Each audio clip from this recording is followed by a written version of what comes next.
E mais um AvanteCast. Hoje, sexta-feira, 17 mesmo. Já, menina, a gente já tá no meio do mês, né?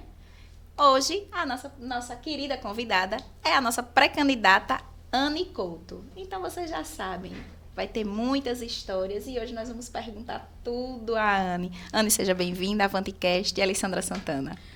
Obrigada, Alessandra. Inclusive, você tem Santana no meu sobrenome, também tem Santana, né? Só que eu uso Couto.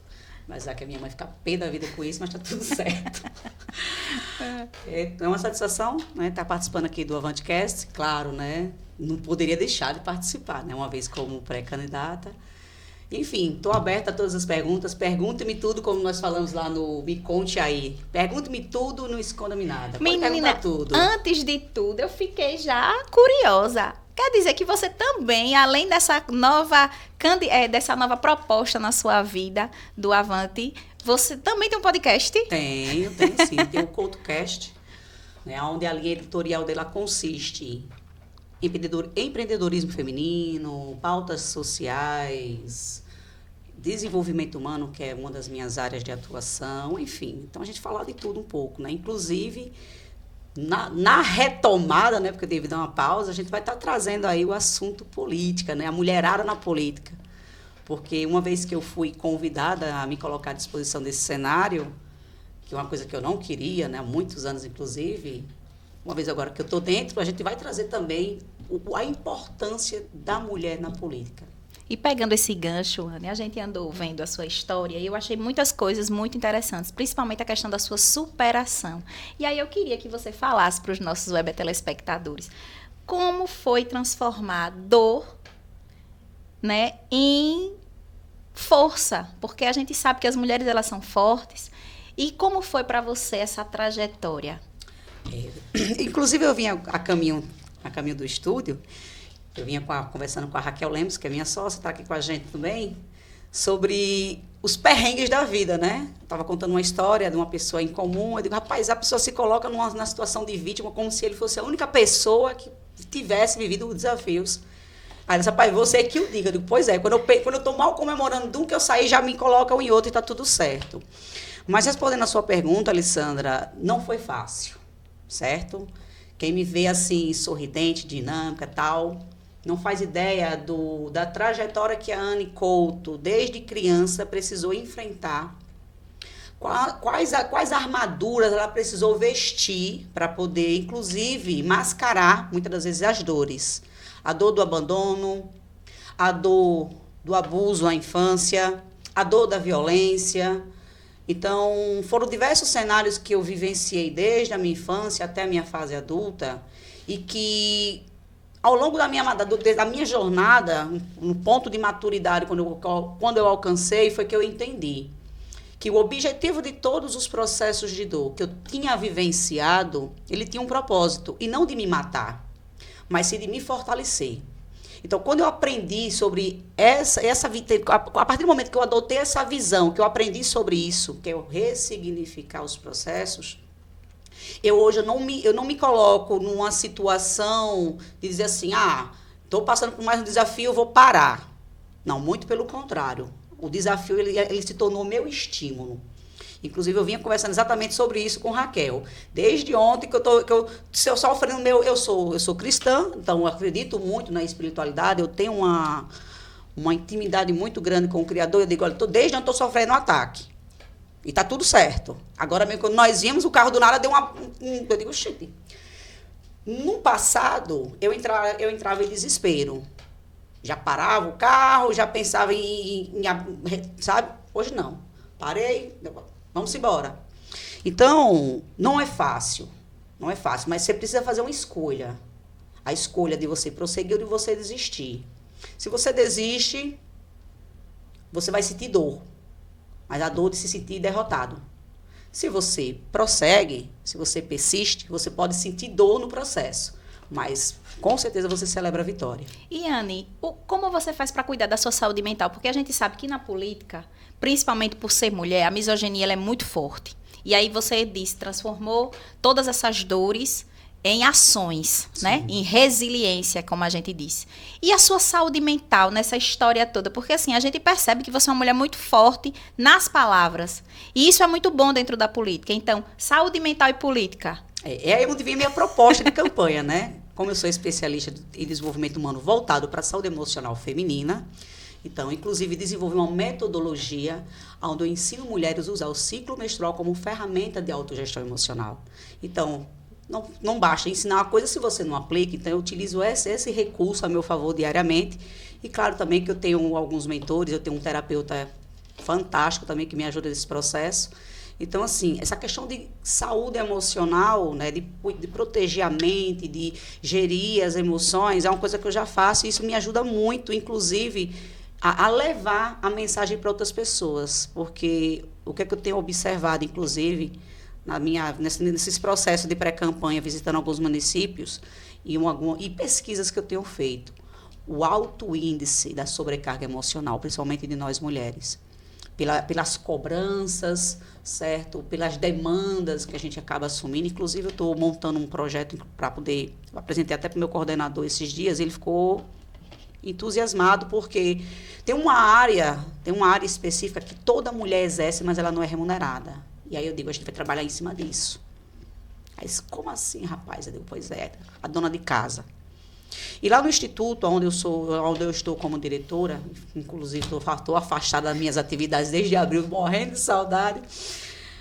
Lá a gente tem projetos voltados justamente para acolhimento, porque eu também sou terapeuta. Então, para acolhimento emocional dessas mulheres. Mães atípicas, mães, né, de adictos, os dependentes químicos, pastores de pequenas denominações. E quando a gente vai ouvir as mães, por exemplo, as mães atípicas, a maior queixa delas elas não podem trabalhar porque algumas recebem o benefício e aí se for pega trabalhando, é cortado o benefício, outras porque não tem como deixar, não tem uma rede de apoio para colocar esses filhos, né, para que ela possa, enfim. Aí eu digo, caramba, por que não criar um projeto de lei onde, da mesma forma que oferece uma bolsa, né, como Bolsa Família, como todas as outras, para atender as demandas, por que não oferecer para essa mulher que é dona de casa? Porque, eu não sei você, né, mas quando eu fui casada, pai dos meus filhos, ele trabalhava fora e eu cuidava da casa. E o discurso era esse. Ah, mas ela não trabalha. Como assim? O filho de uma égua, agora vamos embora. Chegava em casa, encontrava a casa limpa, menino tomado banho, de barriga cheia, tinha ido para a escola, já tinha voltado, dever de casa estava feito, comida pronta, roupa lavada, passada, tudo. Sim, e quem era que fazia? Então, muitas mulheres vivem isso até hoje, inclusive essa discriminação, como você falou, a misoginia. Ah, porque a mulher não faz isso, porque não faz isso. Mas querem cobrar de nós, inclusive, que a gente seja perfeita, que dê conta de tudo, que fique bonita, né? Então, assim, tem sido para mim uma fase muito legal, porque eu tenho tido a oportunidade de levar para o cenário político aquilo que eu vivencio e aquilo que eu ensino às pessoas, inclusive nas terapias, nos cursos, nas palestras. E eu acredito que transformar algumas dessas minhas atividades em projetos de lei vai gerar um impacto muito interessante para essa mulherada. Já ia perguntar sobre essas propostas de Anne, pré-candidata a deputada estadual. O que nós, sergipanos, podemos esperar, né? Como reverter todas essas situações, como agir, como transformar, na verdade, essas ações e emendas parlamentares em projetos de Anne Couto? Pronto. É aí onde entra. Eu também estou terminando minha formação em gestão pública, porque eu sou da área de gestão de pessoas, e aí estou também terminando gestão pública. Uma das coisas que eu já identifiquei e que é unânime, não falta recurso, Alessandra, tá? Não falta recurso. O que falta são parlamentares, o que falta é o Estado ter o interesse, de fato, na necessidade da população. Então, a falha não é na falta de recursos, é na má gestão e em projetos que vão atender a demanda das pessoas. Você acha que essa sua vivência com todas essas pessoas é o diferencial? Com certeza. E eu falo muito sobre isso, inclusive no rádio já me perguntaram, por que vai ser o diferencial? Porque uma coisa, Alessandra, eu trazer um projeto de lei, toda uma proposta construída baseada em estatísticas ou em achismo. Agora, quando você viveu todas as mazelas sociais, ou boa parte delas, Você consegue se colocar no lugar do outro, porque, no meu caso, por exemplo, vítima do abandono, tentativa de feminicídio, violência assexual, violência doméstica, tudo isso eu vivi. Filho que entrou no mundo das drogas e que venci tudo isso para a glória de Deus. Só que tem muitos parlamentares que tá lá dentro e que não fala sobre isso, porque, na maioria das vezes, fala, mas não fala com vivência. As pessoas que eu atendo no Instituto também viveram ou estão vivendo situações parecidas com a que eu vivi. Então, eu consigo ter uma visão macro da dor que ele está sentindo. Me coloco no lugar dele. E eu busco soluções. E muitas soluções dessas será baseada exatamente na trajetória que eu caminhei. E uma delas foi a questão da mudança comportamental, o mindset comportamental. Trabalhando a educação emocional das pessoas. Você acha que esse ciclo pode ser rompido, Anne? Pode. Não vai ser fácil. Não vai ser fácil, porque a gente tá falando de cultura, tá? E não só no nosso estado, mas o Brasil tem uma cultura totalmente diferente para um cenário, inclusive dentro da política, onde você vai trazer uma visão voltada para mudança de mentalidade, mudança de comportamento, sabe? Trazer uma educação onde transforme a mentalidade das pessoas. Infelizmente, a gente vive um sistema que tenta oprimir. Quanto menos conhecimento você tiver, mais manipulado você será, porque você tá vulnerável. Então, eu acredito muito que um aqui, outro acolá, eu sozinha não consigo, mas um grupo, aos poucos a gente consegue sim.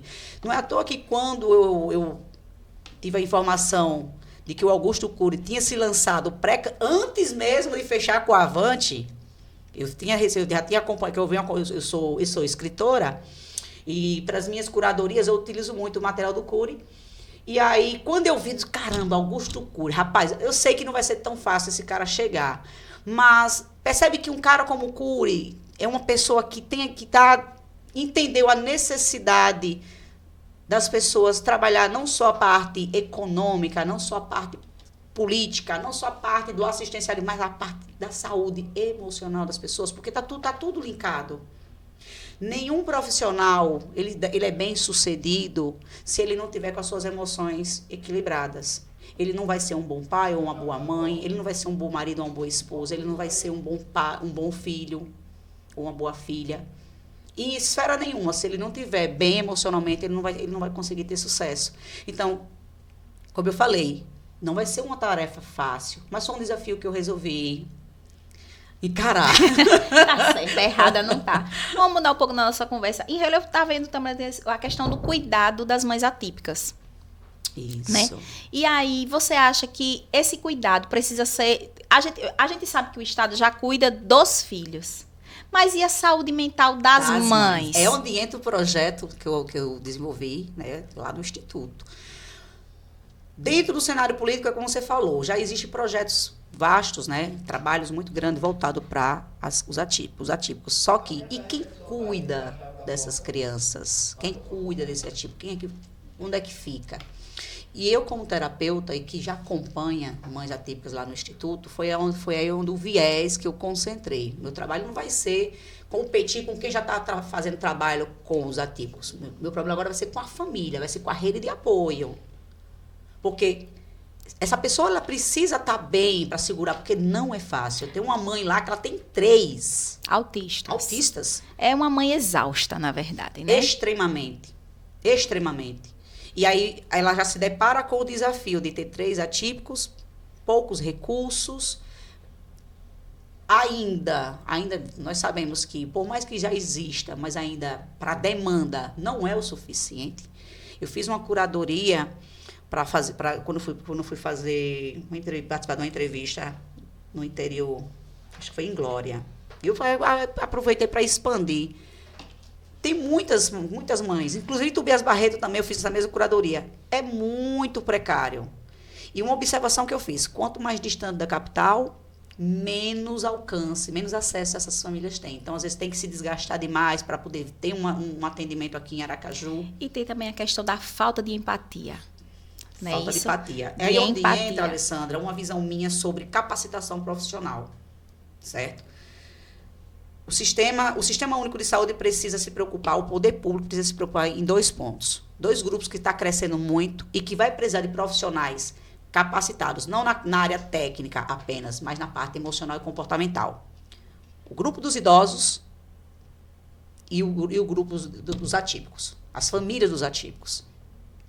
Porque, assim, um profissional, um cuidador de idoso, por exemplo, ele vai ter habilidades técnicas para cuidar daquele idoso. Mas se ele não tiver habilidade emocional e comportamental para lidar com esse idoso e que, de repente, tem outras comorbidades, sabe? E aí, imagine, hoje, tô aí, já tô chegando nos 50, mas tá tudo certo. Daqui a pouco, eu vou fazer parte do número, que eu fiz uma pesquisa, que até 2050, a população idosa no nosso estado vai dobrar. E eu vou estar nesse meio. Então, se eu não me preocupar com essa situação agora, quando chegar a minha vez, não vai ter ninguém para poder me auxiliar. E aí é onde entra também o grupo, grupos para as famílias, né, que é a rede de apoio do dependente químico, porque dependência química não está só em droga ou bebida, não. Eu estou fazendo outra pesquisa que o vício digital também está colocando, o vice-versa também está destruindo famílias. Então, assim, precisa de ter pessoas profissionais para desenvolver essa habilidade emocional, não só de se proteger, mas de acolher. E humanizada, né, Anne? Humanizada. Porque a gente percebe na rede que os profissionais hoje nem sempre têm essa empatia. Sim. E a sociedade também precisa entender que não é só a criança atípica que precisa de atenção. A sociedade precisa parar de julgar esse olhar, uma crise. Porque só sabe uma crise a família que acompanha aquela criança. Você falou em crise, me lembrei de uma mãe que eu atendo lá e que ela, em um ato de desespero, ela chegou numa instituição onde o filho foi agredido por um grupo de crianças e a coordenação da escola simplesmente orientou ele revidar a agressão. E o que é pior, a criança é um menino, pré-adolescente, e a agressora é uma menina. Só que aí é onde entra o que você falou, o desespero também desse coordenador, porque ele está dentro de uma instituição que ele tem diversos alunos e coisa e tal, e é uma outra preocupação que eu tenho levantado. Além da área da saúde, a área educacional. A área educacional. E não só da base familiar, mas das equipes das escolas, das instituições. Porque imagina, uma coisa é você, não sei se você tem filhos, mas eu tenho 4 filhos. Uma coisa é eu cuidar dos meus 4 filhos em casa, eu sei como é cada um tal. Mas e uma professora, e uma coordenadora escolar? Que vai cuidar, vai ter que ter a responsabilidade de cuidar de 30, 40 alunos numa sala de aula ou de 100, 200 dentro de um ambiente escolar. E nesse meio também tem os atípicos. Gente, tem uma hora que da mesma mãe que a mãe perde os cabelos e desce do salto, os profissionais também perdem. Então, realmente, a empatia, humanizar, se colocar no lugar do outro é muito importante. E como é que a gente consegue isso? Trazendo programas de conscientização, programas terapêuticos. O poder público precisa olhar muito para isso, porque daqui a pouco, nós vamos ter uma sociedade adoecida e todo o sistema educacional, de saúde, até da segurança, pode ser prejudicado, porque se está todo mundo doente, como é que vai conseguir entregar para a sociedade os serviços que a população precisa? Eu achei, pesquisando, que a gente pesquisa a vida dos nossos pré-candidatos, né? E eu, como afrocomunicadora, não ia ser diferente, curiosa. E aí eu vi nas suas redes e no trabalho a qual você desenvolve, uma coisa me chamou muito a atenção, que você ensina as mulheres a ter força no lugar da dor. E aí eu queria que você falasse para os nossos webers, como é essa questão de você tirar... fazer com que ela tenha força, como você disse, são mulheres exaustas, são mulheres que passam, que além de toda a questão dos filhos atípicos, ainda tem ela como mulher. Muitas das vezes são mães solo, isso, né? Que é uma realidade nossa. 78%. As estatísticas estão aí, 78%. Cada dia mais, as mães estão só criando seus filhos, que são extremamente batalhadoras, e aqui a gente reconhece, né, toda essa força. E aí, como terapeuta e como pré-candidata, como serão as ações, né, de Anne Couto em relação, caso chegue à Assembleia, como é que vai ser, assim, essa sensibilidade, esse cuidado emocional em relação a transformar? Porque leis nós já temos, né? É a prática, na verdade. Pronto, você trouxe exatamente as respostas. Você me perguntou e trouxe as respostas. Porque como terapeuta, o ponto principal será sensibilidade.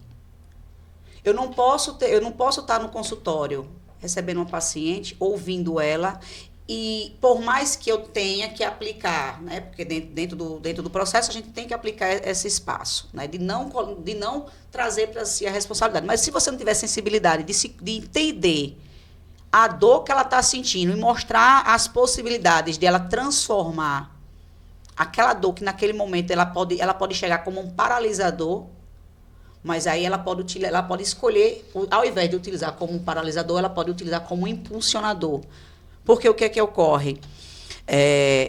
Imagine você tá trilhando um caminho e aí você só vai receber pedras. É o caso dessas mulheres. Né? É julgamento da sociedade, é perseguição de A, de B, é o INSS que vai lá e corta o benefício do filho e ela entra em desespero. E aí essas pedras, ela tem duas opções. Escolher muro ou escolher degraus. Se ela escolher muro, paralisa. Mas se a cada perrengue desse ela escolher construir degraus, é mais um passo que ela avança. É mais um passo que ela avança. Eu não vou dizer para você que é fácil, porque para mim não foi. Mas é possível. Sim. É mostrar a possibilidade, mas levando a sensibilidade. Eu trago a minha história para ela ver. Caramba! Eu ministrei uma palestra em Itabuna em 2018 e foi exatamente isso que aconteceu. Quem me viu no palco, toda bem arrumada, falante, não faz ideia. Quando no encerramento do curso, que eu fui contar a minha história, só se viu no meio de 300 tantas mulheres, meio mundo chorando, muitas começaram a falar, a soltar. Porque elas entenderam, caramba, uma mulher dessa passou por tudo isso. Elas enxergaram que, da mesma forma que eu passei por aquela situação, e hoje eu estava ali partilhando o conhecimento com elas e contando a minha história, elas se encorajaram em fazer o mesmo, porque elas enxergou possibilidade. Então, quando a gente vê possibilidade, quando a gente tem sensibilidade para ouvir e mostrar, olha, eu também já passei, mas veja só, você também pode conseguir. Vamos fazer isso juntos? E é onde você falou, a ação, a prática. Porque não adianta ter leis, ter projetos, mas não ter ali um trabalho minucioso, acompanhando, tá fiscalizando. Está sendo acompanhado, está sendo executado, tal. Traz os números. Fazer uma análise de dados do como um determinado programa está funcionando é muito importante. Por quê? Porque dá a oportunidade de você avaliar se funciona e qual proporção está funcionando para você ajustar. Eu acredito que nós, dentro do legislativo, aplicando esses elementos, a gente consegue, sim. É como eu falei, não é uma tarefa fácil, mas é possível. Nós somos a maioria no eleitorado, nós mulheres. E eu acho que você já deve ter escutado que político adora fazer discurso para mulher.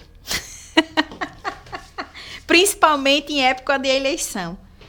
E para a nossa querida pré-candidata Nicouto, como é esse discurso e essa oportunidade real para o convencimento, para que as mulheres percebam que o lugar da mulher é onde ela quer ficar? Eu não vou negar para você, essa fala, né, de discurso, né, discurso na política, bará. Eu não sou muito disso porque, primeiro, eu não sou política, né? Eu não sou política, eu não tenho família, não venho desse universo. Eu sou uma profissional da gestão, eu sou uma cidadã que está se colocando à disposição. Então, no meu caso, não será um discurso, será um convite, será um chamado para as mulheres. Elas veem o quão nós, uma vez entendemos que a gente pode sim ocupar esses espaços, cada uma com o seu talento, cada uma com a sua habilidade, cada uma com a sua bandeira, pode contribuir com a sociedade para gerar o impacto que nós, mulheres, tanto buscou. Porque, na verdade, Alessandra, existe aí, as meninas que estiverem me assistindo, por favor, coloque a mão nas minhas palavras, que não é um ataque com relação às feministas. Mas, como uma profissional do desenvolvimento humano, e que a gente fala muito sobre o empoderamento feminino, existe uma visão distorcida sobre o empoderamento. Então, muitas mulheres acabam usando esse discurso do empoderamento e usando de forma errônea e acaba prejudicando, inclusive, o nosso posicionamento dentro da política. Por isso que muitas de nós sofrem ataques, misoginias, perseguições, etc, etc, etc. Por quê? Porque a gente acaba querendo competir com o outro, com o gênero oposto. E não é sobre competição. Ao meu ver, é sobre nós somarmos. Os homens, ele tem a força física, mas a força mental e emocional é da mulher. O homem, ele tem o lado racional para criar leis, mas o lado emocional, empático, é a mulher. Então, se nós, dentro da LESE, uma vez juntos ali dentro, tivermos essa visão e trabalharmos em conjunto, em prol da população, as meninas com seu lado empático, com seu lado acolhedor, os meninos com seu lado racional, com aquela visão, cara, a gente consegue. A gente só precisa, sabe o que, Alessandra? Parar de querer competir, sabe? Negócio de bandeira, ideologia partidária, ideologia disso aqui. Não, gente, é sobre pessoas, é sobre famílias, é sobre os meus netos que já estão aí, é sobre os meus bisnetos que virão, sabe? É sobre as próximas gerações. Se a gente não começar a olhar dessa forma, qual é o mundo que a gente vai conseguir entregar daqui a 20 anos? Forte, viu? Eu disse a vocês que Anne era babadeira. Eita. Minha querida Anne, para a gente encerrar o nosso papo, primeiro a gente quer o AvanteCast quer agradecer a sua presença. Obrigada, eu que agradeço. Aqui, né? Que você tenha êxito na sua pré-campanha, na sua campanha. Obrigada. Qual vai ser o recadinho para essas mulheres que tá vendo a gente agora? Que tá lá limpando a casa, escutando o trânsito, né? Que tá fazendo o almoço. Nessa hora, acho que já deve ter acabado. Já tá ali, né? Fazendo as suas atividades. Qual é o recado que você dá para essa mãe exausta? Direcionadamente, porque é com esse público sensibilizado que você mais tem essa afinidade. Primeiro, convidar você para estar conosco na próxima segunda-feira, dia 20, na convenção, onde eu vou estar lá levantando a bandeira da mulherada. Já começa por aí, certo? É aquela mulher que é empreendedora, que é líder, enfim, é mulher para combater a violência, para trazer mais oportunidades e por aí vai. E o outro convite que eu quero passar para as meninas, a mensagem que eu quero passar para elas é que é o seguinte: assim como eu tinha uma resistência sobre o posicionamento político, sobre a política, sobre posicionamento não, mas sobre política, hoje eu entendo a importância de nós, mulheres, ocupar esse espaço. Justamente por quê? Porque nós, mulheres, a gente consegue ter uma visão macro e empática para diversas demandas. Por exemplo, uma mãe, ela sabe que um filho precisa de uma escola melhor, que precisa de uma assistência de saúde melhor, de segurança, principalmente, sabe? A gente consegue ter uma visão em diversos cenários. Não que os meninos não tenham, mas por eles serem mais racionais, ele vai por um ponto só. Nós não, a gente consegue abrir várias caixinhas e buscar soluções para elas. Então, esse é o convite que eu deixo para as meninas. Independente de partido, independente de ideologia, que vamos aproveitar agora que Sergipe está com um grande número de mulheres, né, na disputa, tanto para federal como para estadual. E por sermos o maior público votante, né, somos mais de 53%, por que não apoiar as mulheres? Por que não apoiar uma outra mulher a chegar lá para que essa mulher tenha a oportunidade de defender os interesses dela e da família dela? Eu acho que esse é o meu convite, essa é a mensagem que eu deixo para elas, porque assim, é uma coisa que eu já observei. Eu tive colegas que perdeu por causa de 3, 4 votos, gente. Como é que eu falo que eu apoio uma outra mulher, mas eu deixo de votar numa mulher que, na maioria das vezes, pensa como eu em alguns pontos, sente as mesmas dores que eu, para votar em um homem? Não que ele não mereça, mas, cara, vamos... Se é para apoiar, se é para somar, se é para a gente... Vamos realmente, assim, somar as forças. E cada um ali com o seu talento, com a sua habilidade, com a sua causa. A gente consegue, sim, trazer aí um novo cenário. Porque eu digo o seguinte: a mudança que eu quero começa de mim. Forte, viu?